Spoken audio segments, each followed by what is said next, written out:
Evangelho segundo Lucas, capítulo 17, de 11 a 19.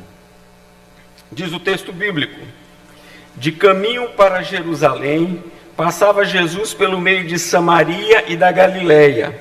Ao entrar numa aldeia, saíram-lhe ao encontro 10 leprosos, que ficaram de longe e lhe gritaram, dizendo: Jesus, mestre, compadece-te de nós. Aos vê-los, disse Jesus: ide e mostrai-vos aos sacerdotes. Aconteceu que, indo eles, foram purificados. Um dos 10, vendo que fora curado, voltou dando glória a Deus em alta voz. E prostrou-se com o rosto em terra aos pés de Jesus, agradecendo-lhe, e este era samaritano. Então Jesus lhe perguntou: não eram 10 os que foram curados? Onde estão os 9? Não houve, porventura, quem voltasse para dar glória a Deus, senão este estrangeiro? E disse-lhe: levanta-te e vai, a tua fé te salvou. Amém. Meus amados irmãos, o sermão desta noite tem como título as características da gratidão que agrada a Deus. As características da gratidão que agrada a Deus. Creio que a grande maioria aqui conhece o terceiro mandamento, que nos orienta a que não devemos tomar o nome de Deus em vão. E segundo a concepção da grande maioria, tomar o nome de Deus em vão restringe-se a usar o nome de Deus, ou os seus atributos, ou a sua providência, ou a sua revelação, em gracejos, em deboches, em piadas, o que é tão comum no meio da nossa sociedade e, infelizmente, até mesmo no meio cristão. Pessoas utilizando questões sérias, questões relevantes, questões da mais alta importância e usando para piadas, para gracejos e deboches. Quando assim procedemos, certamente quebramos o terceiro mandamento, que nos orienta a que não devemos tomar o nome de Deus em vão. Porém, não só por meio de gracejos, deboches e piadas com as coisas santas, quebramos o terceiro mandamento.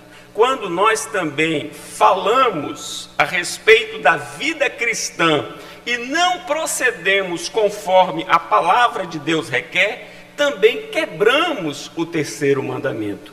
Quando afirmamos que somos cristãos e nos comportamos como deístas ou até mesmo como ateus, quebramos o terceiro mandamento.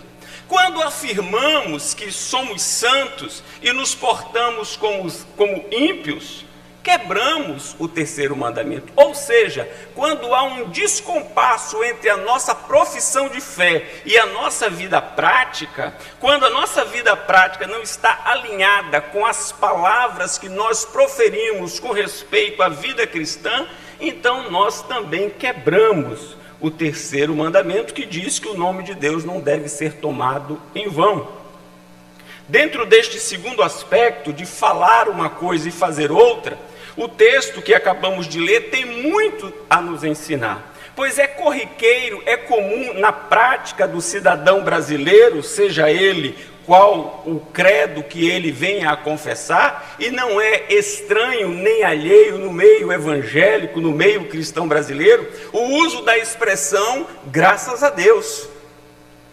Como foi o seu dia de trabalho? Graças a Deus, bem. Vai trabalhar amanhã? Graças a Deus, não. Como está a sua família? Graças a Deus, tudo bem. Se o time ganha, graças a Deus. Se o adversário perde, graças a Deus também. Então, graças a Deus, tornou-se algo comum, corriqueiro nos lábios das pessoas. Porém, as pessoas acabaram perdendo a dimensão das implicações de tributar a Deus graças pelos seus atos poderosos, pelos seus feitos, por sua providência e por sua misericórdia. Porque quando afirmamos que aquilo que usufruímos é fruto da graça de Deus, porém aquilo que usufruímos não é utilizado para a glória de Deus, nós então estamos blasfemando contra Deus. Daí a importância de ajustar a nossa expressão de gratidão com uma vida que glorifique a Deus por meio de atos, palavras e pensamentos. E como eu disse, certamente o texto que acabamos de ler tem muito a nos ensinar a respeito da gratidão que verdadeiramente honra ao Senhor. O texto, para a nossa melhor compreensão do seu contexto, ele está inserido num aspecto muito particular. E Lucas, o médico amado, e também o historiador que está a narrar aqui o ministério terreno de Jesus, no capítulo 9, nos versículos 51 a 53, ele assim se expressa sobre aqueles dias. E aconteceu que, ao se completarem os dias em que seria elevado ao céu, Jesus manifestou no semblante a firme resolução de ir para Jerusalém. E enviou mensageiros que fossem na frente. Indo eles, entraram numa aldeia de samaritanos para lhe preparar pousada. Mas não o receberam, porque o aspecto dele era de quem decisivamente ia para Jerusalém. No capítulo 13, no versículo 22, Lucas vai ampliando o que ele quer nos dizer. Jesus passava por cidades e aldeias, ensinando e caminhando para Jerusalém. No Evangelho de João, no capítulo 11, nos versos 54 e 55, nós temos também mais uma ajuda adicional para entender aqui o contexto. Diz assim: assim sendo, Jesus já não andava publicamente entre os judeus, mas retirou-se para uma região vizinha ao deserto, para uma cidade chamada Efraim, onde permaneceu com os discípulos. Estava próxima a Páscoa dos judeus, e muitos daquela região foram a Jerusalém antes da Páscoa para se purificar. A cura dos 10 leprosos, então, está inserida num contexto da resolução de Jesus de sair de onde ele se encontrava para Jerusalém. Lucas é categórico em afirmar o destino de Jesus, de caminho para Jerusalém. Porém, ele não o faz com a mesma precisão, identificando onde Jesus exatamente se encontrava quando da cura dos 10 leprosos. O que nós sabemos é que o texto nos diz que ele estava na divisa entre Samaria e Galiléia. Ali ele se encontrava, e não especificamente entre os samaritanos, e não especificamente na região de Samaria, porque, como nos diz Lucas no capítulo 9, o seu semblante era de alguém resoluto para seguir para Jerusalém. E ele seguia para Jerusalém com a finalidade de entregar a sua vida para a redenção dos seus. Ele seguia para Jerusalém para ser maltratado, para ser crucificado e depois ser sepultado, para ressurgir no terceiro dia com poder e grande glória. Ele ia para Jerusalém para receber da parte do Pai o castigo que nos era devido. Ele ia para Jerusalém para poder satisfazer a justiça de Deus e assim nos reconciliar com o Pai por meio do seu sacrifício. Sim, Jesus Cristo estava resoluto, decidido, firme, convicto, porque ele sabia que o seu sacrifício seria a redenção, a salvação, a transformação do seu povo. Por isso ele seguia de forma tão decidida para Jerusalém. Contudo, não adentrou na região, porque os samaritanos estavam adversos àquela demonstração decidida dele de seguir para Jerusalém. Então, ali, na divisa entre Samaria e Galiléia, Jesus Cristo adentra a uma aldeia, a uma pequena vila, e o texto nos diz que na entrada da aldeia estava uma comitiva incomum, com um propósito comum. A comitiva era incomum porque ela era constituída de 10 leprosos. O normal seria que a liderança da aldeia, a liderança política, ali estivesse para receber Jesus. Normal seria que a liderança religiosa ali estivesse para receber Jesus. Normal seria que curiosos ali estivessem para receber Jesus.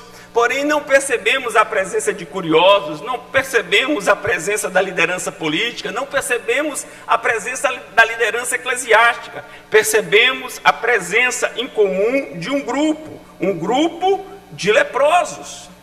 Porém, aquela comitiva incomum tinha um propósito comum, e o texto nos diz qual era o propósito da comitiva: era suplicar a Jesus que viesse a compadecer-se dela.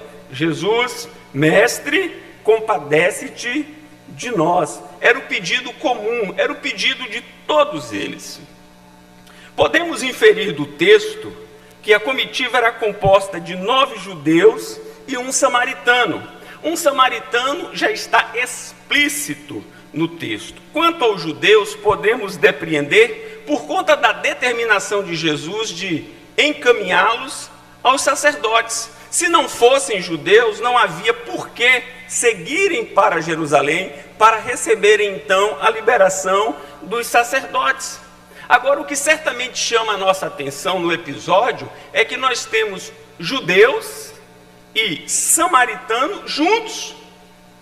Eles eram inimigos históricos por mais de 1000 anos, estavam em litígio por questões políticas, por questões religiosas, por questões econômicas e por questões culturais. Mas aqui nós temos naquela região um grupo de 9 judeus e um samaritano. Sabe o que é isso, irmãos? É que o sofrimento aproxima as pessoas. O sofrimento faz com que coisas pequenas, menores, desapareçam diante da dor, diante da aflição, diante do pavor, diante do temor. Todos ali estavam condenados à morte por conta da enfermidade. Todos ali estavam no corredor da morte. Que diferença faria agora na situação que eles vivenciavam, as rusgas, as brigas e as disputas que eles nutriram ao longo de tantos anos? Que diferença isso faria agora? Então, meus amados irmãos, a dor, o sofrimento, a agonia e a aflição aproxima pessoas. Recentemente, um funcionário do governo havaiano acionou um botão que ele não deveria ter acionado. Ele acionou um botão dando o alarme de que o Havaí seria atacado por armas nucleares. E durante 38 minutos o estado do Havaí esteve em tensão. As pessoas correndo de um lado para o outro, as pessoas tentando esconder os filhos dentro dos bueiros para que o efeito da radiação pudesse ser minimizado. Eram atitudes desesperadas diante daquele sinal de que o Havaí seria atacado nuclearmente. E o que me chamou a atenção em um dos relatos é que muitas famílias se reuniram para orar, para buscar a Deus. Muitas famílias se irmanaram durante aqueles 38 minutos. Ligações foram feitas, contatos foram estabelecidos. E certamente, meus amados irmãos, pessoas que estavam distantes, pessoas que estavam rompidas, pessoas que estavam afastadas umas das outras, diante daquela situação de serem destruídas, aniquiladas por um ataque nuclear, se esqueceram das rusgas, se esqueceram dos aborrecimentos e buscaram ali uma reconciliação e buscaram ali uma aproximação, porque o sofrimento aproxima as pessoas. O texto que nós lemos vai nos apontar muitas qualidades em todos os componentes daquele grupo. Vejamos então as qualidades que são comuns a todos os componentes do grupo. Primeira qualidade: o respeito pelas regras e convenções sociais.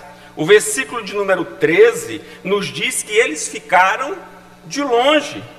Não era permitido ao leproso, não era permitido aos leprosos aproximarem-se das vilas, das aldeias, das cidades. O texto nos diz que, embora conscientes do seu estado, da sua situação, do seu quadro, eles se mantiveram distantes. Eles respeitaram as questões protocolares, eles respeitaram as regras, eles respeitaram as convenções. Segundo, eles estavam conscientes da situação. A pior coisa é uma pessoa que não tem consciência da sua condição, do seu estado, da sua situação, que fica se enganando. Eles estavam conscientes. Veja que o versículo 13 nos mostra o grau de consciência daqueles homens. Lhe gritaram dizendo: Jesus, mestre, compadece-te de nós. Nós precisamos da tua compaixão, nós precisamos da tua misericórdia, nós precisamos da tua intervenção. Tem pessoas que elas procuram fugir do seu estado real, da sua condição natural, da sua situação vigente. Elas vivem, como por assim dizer, num balão mágico, sempre querendo e continuando se iludir. Eles estavam conscientes de que efetivamente eles estavam no corredor da morte e eles precisavam da intervenção do Senhor para que a sua situação fosse revertida, para que o seu quadro fosse mudado, para que aquela situação ganhasse uma nova conotação. É preciso que tenhamos consciência da nossa situação, é preciso que diante da consciência da nossa situação, ergamos a nossa voz e clamemos ao Senhor, pedindo a sua intervenção, pedindo a manifestação do seu poder, pedindo a sua misericórdia. O que nós não podemos é fazer de conta que nada está acontecendo, o que nós não podemos é deixar as coisas como estão para ver como é que ficam. Não, eles eram conscientes no que diz respeito à situação, mas eles tiveram senso de oportunidade, eles não deixaram passar a oportunidade, eles não deixaram para um outro dia, eles não deixaram para depois, eles não deixaram para o amanhã.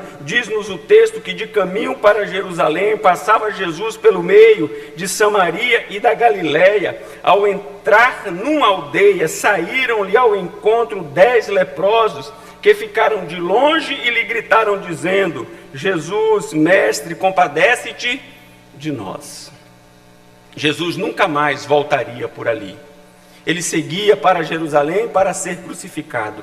Nunca mais passaria na aldeia novamente. A oportunidade era aquela, o momento estava ali diante dos olhos e eles não deixaram passar a oportunidade.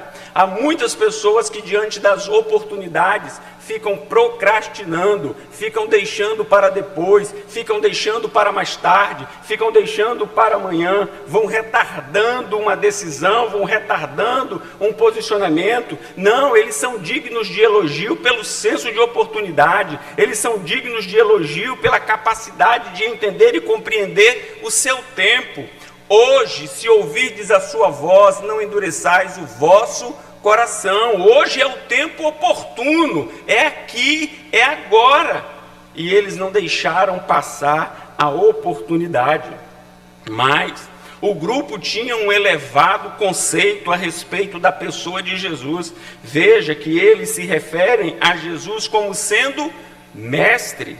Jesus, mestre, compadece-te de nós. Sim, ali naquele grupo havia um alto conceito, uma opinião muito elevada, uma visão certamente muito equilibrada a respeito daquele homem que estava a passar ali naquela vila, naquela aldeia, naquele lugarejo, naquele momento. Eles afirmam: é Jesus, o mestre, aquele que pode e efetivamente tem compaixão das pessoas. E por último, como qualidade comum a todos, nós temos aqui a obediência. Ao vê-los, disse-lhe Jesus: ide e mostrai-vos aos sacerdotes. O texto diz que aconteceu que, indo eles, como aquele grupo é um grupo marcado pela obediência, Jesus Cristo não os curou ali, não os restaurou ali. Eles não viram ali a recuperação da saúde. Enfermo como eles se encontravam, eles seguiram, eles avançaram, eles obedeceram. Nós vamos perceber pelo relato bíblico que a cura se deu no caminho, quando eles se deslocavam para Jerusalém. Jesus deu uma ordem, Jesus deu uma determinação e eles prontamente a cumpriram. Vejam, amados, quantas coisas boas, quantas qualidades, quantas virtudes estão presentes em todos os membros do grupo. Quais são? Respeito pelas regras, consciência da situação, senso de oportunidade, elevado conceito sobre a pessoa de Jesus e obediência. Tudo isso está presente, comum a todos os membros do grupo. Portanto, você vai perceber que dos versículos 11 a 14, todos eles são iguais. Todos eles estão no mesmo patamar. Porém, no versículo de número 15, há um diferencial. Há algo que agora foge ao comum.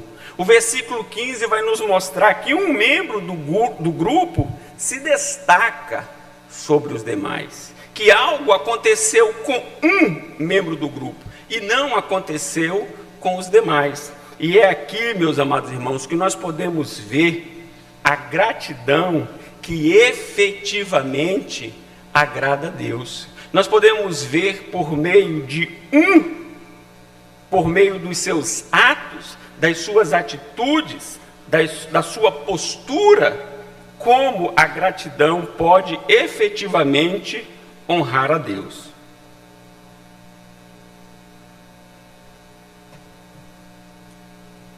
Em primeiro lugar, a gratidão que agrada e honra a Deus não é comum à maioria das pessoas.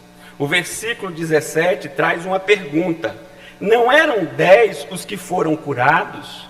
Onde estão os 9? 10 foram curados.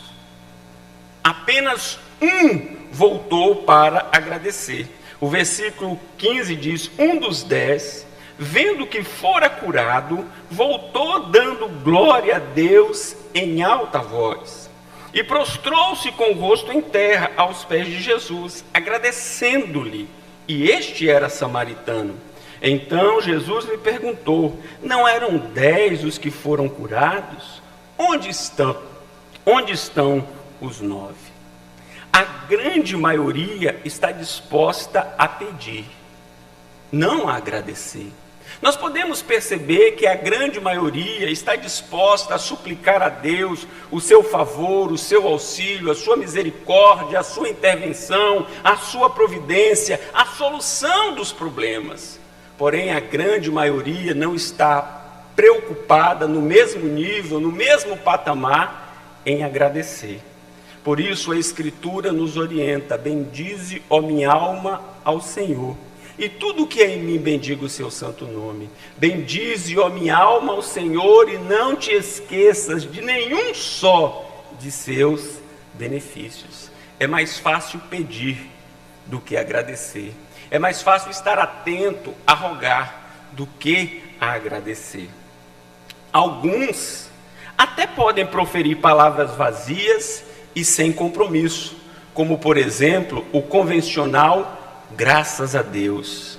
Fui contratado, graças a Deus. Fui promovido, graças a Deus. Comprei um carro, graças a Deus. Comprei uma casa, graças a Deus. Porém, nenhum dos itens mencionados, nenhuma das atitudes aqui proferidas, trará glória ao nome do Senhor, porque a vida da pessoa não está alinhada com o propósito de Deus, apesar dela atribuir a Deus as bênçãos que ela recebe. Por isso, em Mateus, no capítulo 15, versículo 8, está escrito as palavras do Senhor Jesus: este povo me honra com os lábios, mas o seu coração está longe de mim. Não é difícil dizer graças a Deus, o difícil é ter a bênção que Deus concedeu e usá-la para o louvor da sua glória. Efetivamente são poucos, muito poucos, os que expressam a gratidão que agrada a Deus. Em segundo lugar, a gratidão que agrada a Deus relega seus interesses pessoais para o segundo plano. O versículo 15 nos diz: um dos 10, vendo que fora curado, voltou. Meus amados irmãos, aqueles homens estavam distantes dos seus familiares, aqueles homens estavam distantes dos seus amigos, Aqueles homens estavam distantes dos seus afazeres, dos seus negócios, das suas atividades, da sua vida cotidiana, eu não sei há quanto tempo. Efetivamente, eles queriam que o sacerdote viesse a liberá-los, para que eles pudessem retomar a vida, para que eles pudessem retomar os afazeres, para que eles pudessem reencontrar a família, reencontrar os amigos, reencontrar a vida. Sim, eles estavam desejosos, eles tinham no coração a vontade de retomar o que havia sido interrompido pela enfermidade. É lícito. Porém, não é lícito colocar os nossos interesses acima dos interesses do reino de Deus. Portanto, a verdadeira gratidão relega os interesses pessoais para um segundo plano. 9 tinham urgência em serem declarados puros e assim retornarem o mais rápido possível ao curso da vida. 1 entendeu que a prioridade da sua vida agora era agradecer e bendizer ao benfeitor. Por isso ele não vai para Jerusalém, por isso ele não segue para receber o salvo-conduto dos sacerdotes, por isso ele para e ele volta para agradecer ao seu benfeitor. Ele entende que a sua vida deve ser toda ela colocada nas mãos do Senhor, ele entende que toda a sua vida deve ser dirigida pelo próprio Salvador, ele entende que agora há um novo ritmo, há um novo rumo, há uma nova dimensão, há uma nova visão para lidar com as questões da vida. Não é à toa que em Mateus capítulo 6, versículo 33 está escrito: mas busquem em primeiro lugar o reino de Deus e a sua justiça, e todas estas coisas lhes serão acrescentadas. Nós podemos imaginar a cena, todos caminhando juntos, todos percebendo com alegria a recuperação, a restauração, a cura. E agora aquele homem samaritano diz ao grupo: vamos voltar e agradecer. O grupo diz: não, vamos para Jerusalém, vamos receber o salvo-conduto, vamos retomar a vida, nós teremos oportunidade para agradecer outro dia. Eles tiveram senso de oportunidade para pedir a cura, mas eles não tiveram senso de oportunidade para agradecer a cura. Muitas vezes nós temos agilidade para apresentar a nossa demanda diante de Deus, e quando recebemos a sua resposta, não temos a mesma agilidade para tributar ao seu nome glória, para tributar graças ao Senhor e para nos disponibilizar para o servi-lo onde quer que Ele nos enviar. É preciso que os nossos interesses pessoais sejam depositados aos pés da cruz de Cristo. Não é ilícito cuidar dos nossos interesses. Ilícito é quando nós colocamos os nossos interesses acima da glória de Deus. Ilícito é quando nós colocamos os nossos interesses acima do nosso glorioso benfeitor e Salvador, Jesus Cristo. Ah, meus amados irmãos, quem é verdadeiramente grato a Deus, coloca a sua vida inteiramente à disposição do Senhor. Quem verdadeiramente é grato a Deus, entende que agora a sua vida tem um novo Senhor, e não é Ele, é Cristo Jesus. Por isso é muito estranho quando pessoas afirmam: graças a Deus, graças a Deus, graças a Deus, porém a vida continua a mesma, porém os interesses continuam os mesmos, porém o distanciamento de Deus e da sua obra continua o mesmo. Então esta pessoa não pode abrir os lábios e dizer graças a Deus, porque dizer graças a Deus requer comprometimento com o benfeitor Jesus Cristo, o Senhor.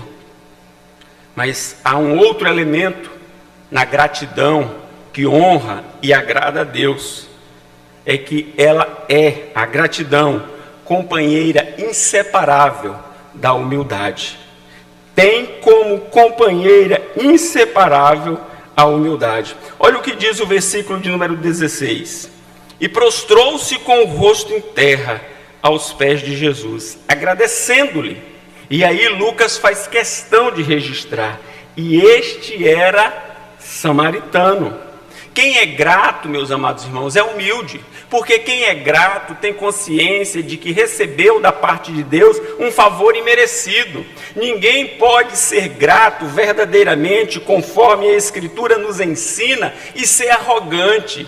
e ser presunçoso, e ser soberbo, e ser altivo. Estas questões não estão em nada associadas com a verdadeira humildade. Este homem era um samaritano, e agora o samaritano estava aos pés de um judeu.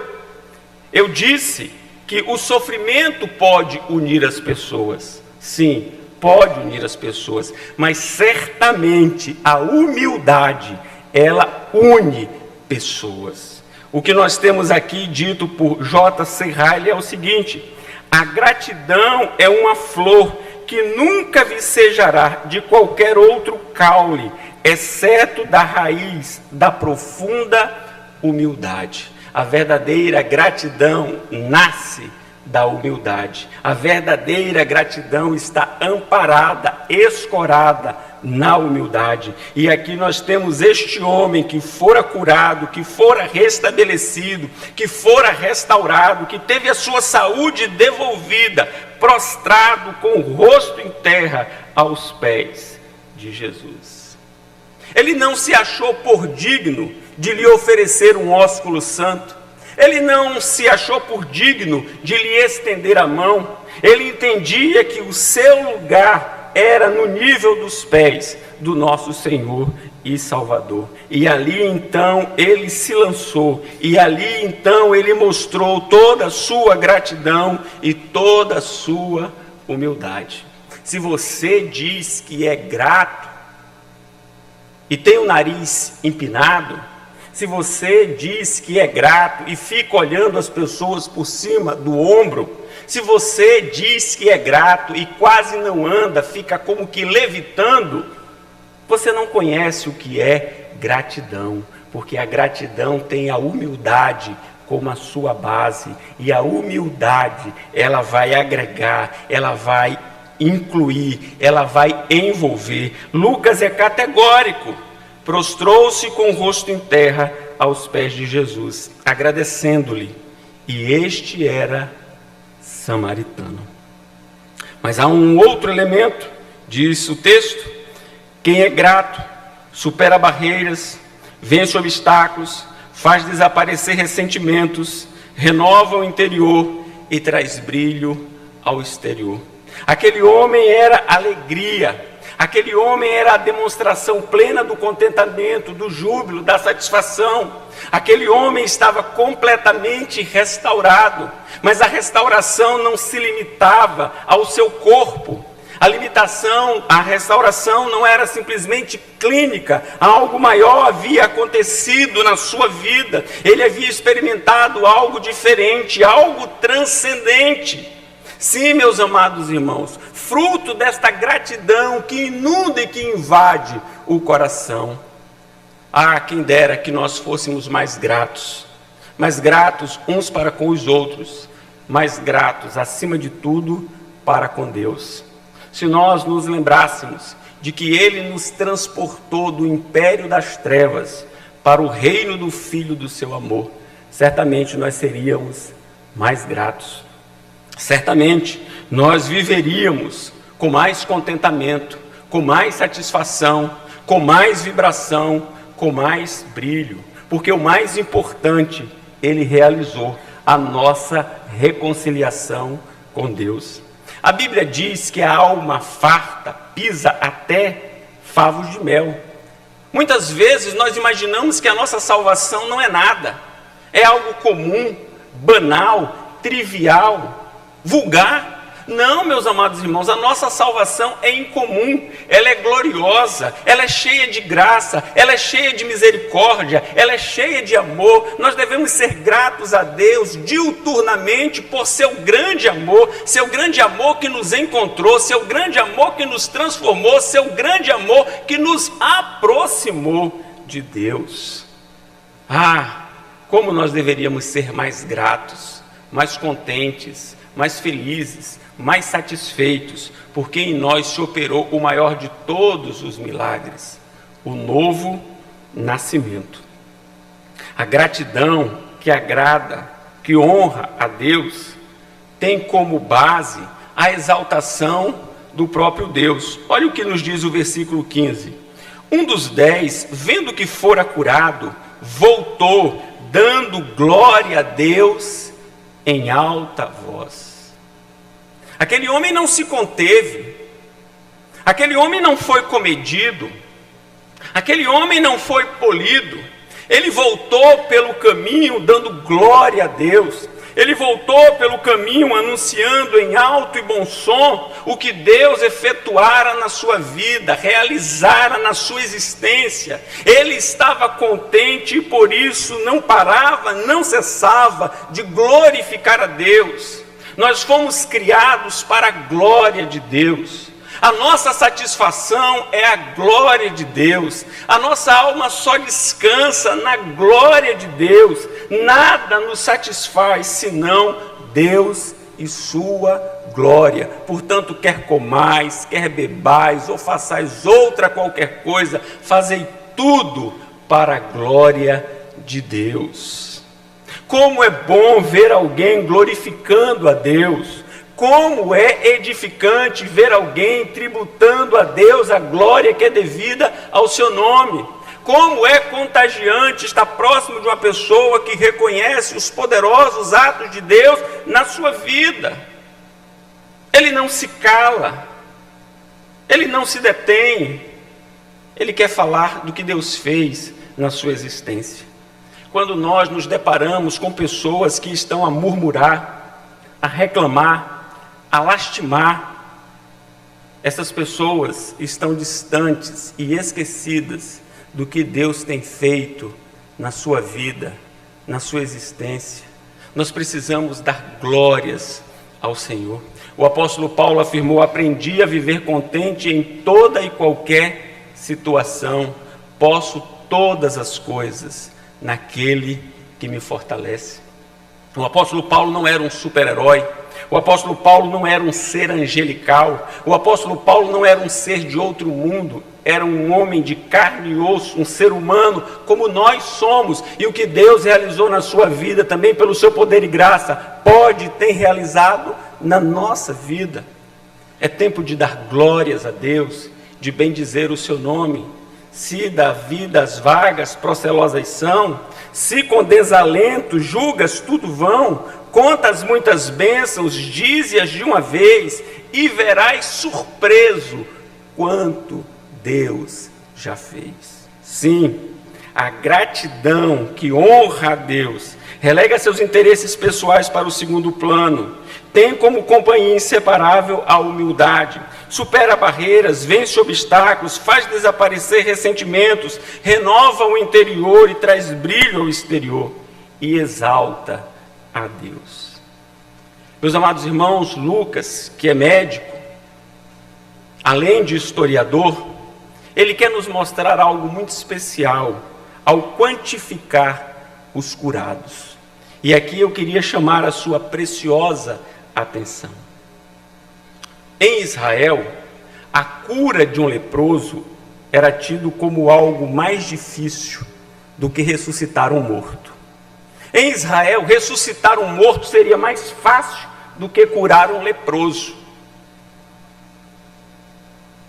E nós temos o relato em Lucas da cura de um leproso, logo no início do Evangelho.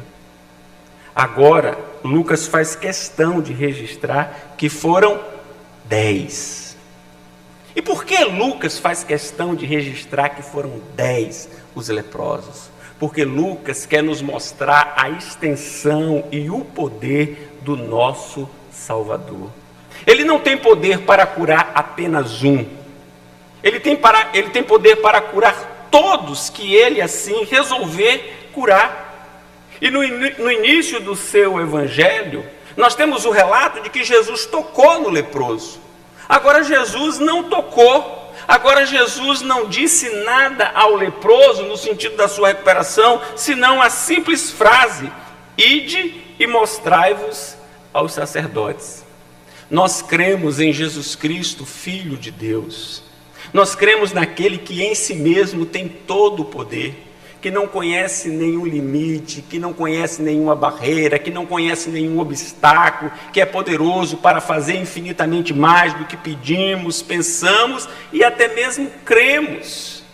Nós precisamos ter em mente que Lucas, ao quantificar os que foram curados, ele quer nos ensinar que nós estamos diante daquele que em si mesmo tem todo o poder e nenhuma causa é difícil para o Filho de Deus. Por isso nós podemos nos aproximar do seu trono de graça com confiança e depositar aos pés do seu trono de graça o nosso fardo, por mais pesado que ele seja. Essa é a primeira aplicação que eu gostaria de destacar no texto. A segunda aplicação, e aqui eu faço uma pergunta: você já ouviu as mais doces e importantes palavras que alguém pode ouvir? Porque eu me refiro às que foram dirigidas por Jesus ao samaritano. O versículo 19 diz: e disse-lhe: levanta-te e vai, a tua fé te salvou. 9 ouviram dos sacerdotes em Jerusalém: vocês estão curados. Porém, só um ouviu do Filho de Deus: você está salvo. Olha a diferença. Olha a diferença. E a minha pergunta é: você já ouviu dos lábios de Jesus Cristo, o Filho de Deus, estas que são as mais doces e oportunas palavras? A tua fé te salvou? Que adianta ser curado do corpo, dos males físicos, e não ser curado da alma, e não ser reaproximado de Deus por meio de Jesus Cristo? Ah, meus queridos irmãos, estas são as mais importantes de todas as palavras. A tua fé te salvou. No sentido de que a graça de Deus alcançou aquele pecador e o transformou. Não só do ponto de vista da cura da sua enfermidade, como e acima de tudo, da cura de sua alma. Quem segue a Jesus não tem nenhum prejuízo. Quem tem o Filho de Deus não sofre nenhuma necessidade. Agora, ele recebe o seu salvo-conduto. Agora, ele está plenamente pronto para reintegrar a sociedade. Não simplesmente como um enfermo que fora curado, mas acima de tudo, como um homem que teve a sua vida transformada pelo Filho de Deus. Não se contente com nada menos do que a salvação de sua alma. Não se conforme com nada menos do que ter um relacionamento dinâmico e direto com Deus por meio do seu Filho, Jesus Cristo, que continua atuando, que continua salvando, que continua transformando, que continua mudando a vida das pessoas. E nesta noite, Ele está aqui e preside sobre nós. E todo o que clamar, e todo o que erguer a sua voz, e todo o que suplicar o seu auxílio, não o fará em vão, pois o próprio Senhor Jesus afirmou que todo aquele que vai a Ele, de forma nenhuma será desprezado, será abandonado. Erga a sua voz e clame ao Filho de Deus, que é poderoso para lhe socorrer em todo o tempo. Amém. Eu quero convidar você a colocar-se de pé nesse instante.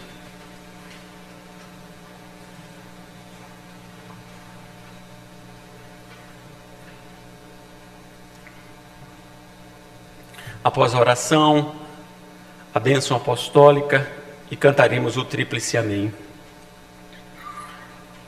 Graças te damos, ó Deus, pela pessoa bendita de Jesus Cristo, o teu Filho, que assumiu a nossa natureza, que veio ao nosso encontro, que padeceu as nossas dores, que levou sobre si o castigo que nos era devido, que tomou o cálice da ira do Senhor, para que nós pudéssemos usufruir do cálice da graça. Nós te bendizemos porque o teu Filho não despreza ninguém. Nós te bendizemos, pois todo aquele que clamar efetivamente alcança da parte do Senhor auxílio e luz. Nós te bendizemos, porque hoje, aqui e agora, nesta noite, nós podemos receber da parte do Teu Filho graça e misericórdia. Nós podemos depositar aos pés do nosso bendito Salvador as nossas dores, as nossas aflições, o nosso fardo, o que nos inquieta, na certeza de que Ele é poderoso para transformar toda a situação para o louvor da Tua glória e para a nossa edificação e felicidade. Ó Deus, conceda-nos a graça, a bênção de com gratidão Te servirmos, de reconhecermos a Tua boa mão, conduzindo-nos e livrando-nos, protegendo-nos, sustentando-nos e nos suprindo em todo o tempo, e por meio de todas as dádivas, glorificarmos o nome do Senhor. Não permitas, ó Deus, um coração ingrato, um coração distante, um coração frio, um coração apático. Não permitas, ó Deus, um coração interesseiro, só voltado para usufruir as bênçãos, para receber as dádivas, para ter os benefícios, nos esquecendo logo em seguida de onde tudo provém. Ó Deus, livra-nos de tão grande mal, mas permita-nos, Senhor, a consagração total do nosso viver para a glória do Teu nome. Abençoe-nos nesta semana que estamos iniciando. Venha, ó Deus, consolar os aflitos. Ó Senhor, consolar os corações enlutados. Enxugar, ó Senhor, as lágrimas e ter compaixão, Senhor, do Teu povo. Essa é a nossa oração. Em nome de Jesus Cristo, o Teu Filho. Amém.